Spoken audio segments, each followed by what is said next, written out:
Welcome back to clean news Rajasthan की 10 फटाफट बड़ी खबरों में आपका स्वागत है। इससे पहले आप न्यूज को कहां से देख रहे हैं हमें कमेंट्स में बताना बिल्कुल न भूलें। साथ ही वीडियो को लाइक और चैनल को सब्सक्राइब भी करें।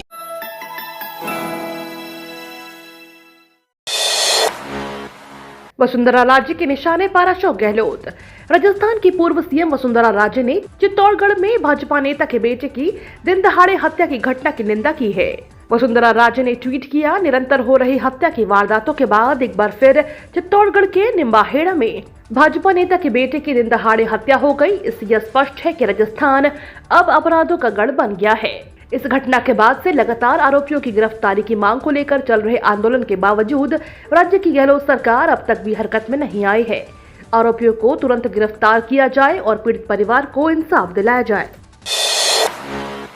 राइट टू हेल्थ बिल में नया मोड़, निजी अस्पतालों की बड़ी मांग मानने की तैयारी में सरकार।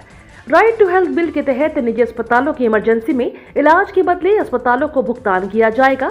इसके लिए राज्य सरकार पृथक से फंड बनाएगी। निजी अस्पतालों में इमरजेंसी मरीजों का इलाज अनिवार्य किए जाने के प्रस्तावित प्रावधान का विरोध होने के बीच चिकित्सा मंत्री प्रसाद लाल मीणा ने सोमवार को मीडिया से बात करते हुए यह बात कही। उन्होंने कहा कि सरकार के लिए जनता का हित महत्वपूर्ण है। चिकित्सा मंत्री ने कहा कि बिल पर चर्चा के लिए प्रवर समिति की अगली बैठक 11 फरवरी को होगी, जिसमें डॉक्टर संगठनों के पदाधिकारियों से भी बात की जाएगी। इसके बाद बिल को अंतिम रूप दे दिया जाएगा। राजस्थान में मकान खरीदने से पहले जान ले यह खबर, मिलेगी बड़ी राहत। मकान, फ्लैट, विला और अन्य संपत्ति खरीदने का इंतजार कर रहे लोगों के लिए सुखद खबर है। राजस्थान आवासन मंडल जयपुर सहित प्रदेश भर में 4300 से ज्यादा बहुमंजिला फ्लैट्स और स्वतंत्र आवासों के लिए नई योजनाएं ला रहा है। जल्द ही स्वायत्त शासन मंत्री शांति धारीवाल योजनाओं को लॉन्च करेंगे। इसे लेकर मंगलवार को मंडल मुख्यालय में आवासन आयुक्त पवन अरोड़ा की अध्यक्षता में अहम बैठक हुई। बैठक में प्रदेश भर में 4300 से ज्यादा बहुमंजिला फ्लैट्स और स्वतंत्र आवासों के लिए नई योजनाएं लाने को लेकर चर्चा हुई। इसके साथ ही प्रदेश के शहरों में पुरानी योजनाओं से बचे आवासीय भवनों और नई योजनाओं के रेरा में पंजीकरण कराने, योजनाओं की लागत और उपभोक्ताओं के लिए तय दर तथा लॉन्चिंग से जुड़ी संपूर्ण प्रगति की समीक्षा की गई। कांग्रेस का संगठन लगभग तैयार, राजस्थान के 60 एआईसीसी सदस्यों की लिस्ट जल्द। राजस्थान में इस साल के अंत में विधानसभा चुनाव होने हैं और प्रदेश कांग्रेस का संगठन का खाका लगभग तैयार हो चुका है। करीब 1 दर्जन जिला अध्यक्ष और तकरीबन 5 दर्जन एआईसीसी प्रतिनिधियों की नियुक्ति जल्द होने वाली है। इससे पहले तकरीबन 80% ब्लॉक अध्यक्षों की नियुक्ति हो चुकी है। 2 साल से भंग कांग्रेस जिला अध्यक्षों से पहले 1 दर्जन से ज्यादा जिलों में नियुक्ति की जाएगी। इसके बाद कांग्रेस में प्रदेश से तकरीबन 5 दर्जन एआईसीसी प्रतिनिधियों के नाम का ऐलान कर दिया जाएगा। इसकी कवायद अंतिम चरण में है। राजस्थान में करीब 60 एआईसीसी प्रतिनिधियों की सूची जारी की जाएगी। कांग्रेस चुनाव प्राधिकरण की यहां देश के करीब 29 राज्यों से एआईसीसी प्रतिनिधि के नामों की सूची प्राप्त हो गई है और राजस्थान, उत्तर प्रदेश, तेलंगाना सहित आधा दर्जन प्रदेशों से अभी भी आना बाकी है। कांग्रेस के झटके से बैकफुट पर बीजेपी। कांग्रेस के कई राज्यों में ओल्ड पेंशन स्कीम लागू होने और उसके चुनावी फायदे ने भारतीय जनता पार्टी को सोचने पर मजबूर कर दिया है। कांग्रेस ने ओल्ड पेंशन स्कीम लागू करने के नाम पर हिमाचल प्रदेश में विधानसभा चुनाव लड़ा था। पार्टी को वहां बड़ी जीत मिली थी और राज्य में ओल्ड पेंशन स्कीम को लागू कर दिया गया है। इस साल कर्नाटक, मध्य प्रदेश, राजस्थान और छत्तीसगढ़ जैसे अहम राज्यों में चुनाव होने वाले हैं। ऐसे में बीजेपी एक ऐसी स्कीम पर विचार कर रही है जिससे कांग्रेस का तोड़ निकाला जा सके। राजस्थान में आपसी रार, जिस बात पर गहलोत पायलट में चल रहा था झगड़ा, उसी पर अब भाजपा में भी कला।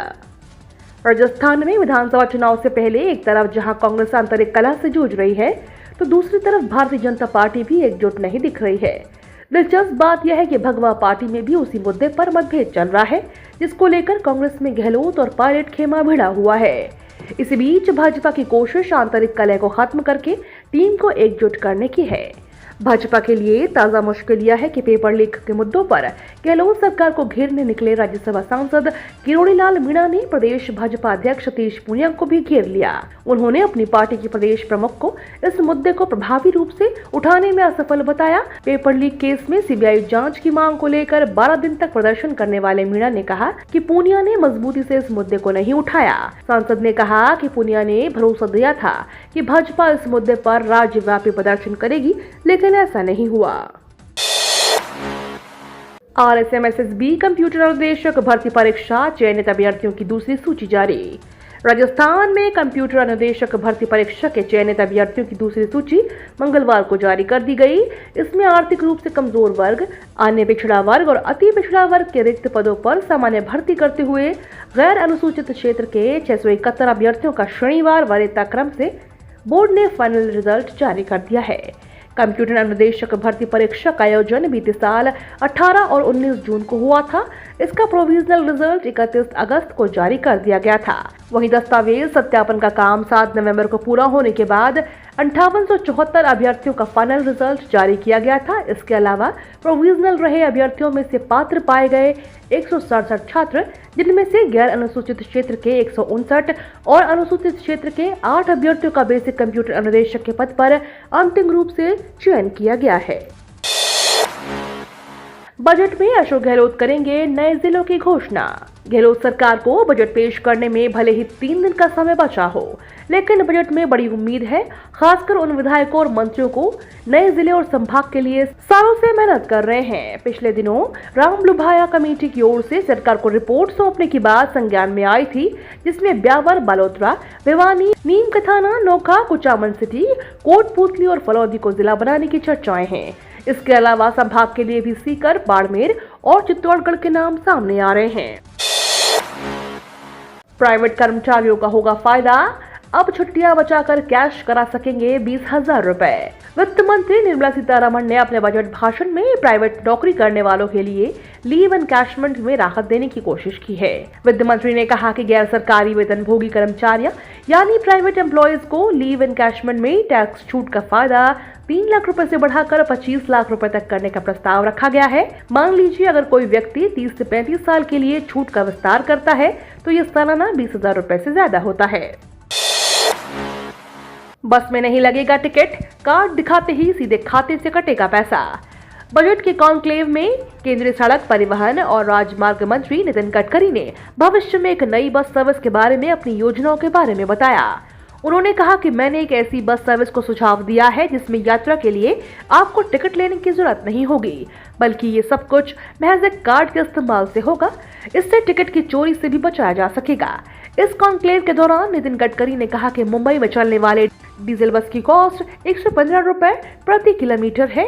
अभी मैंने हाल ही में मुंबई में double decker electric bus launch की है।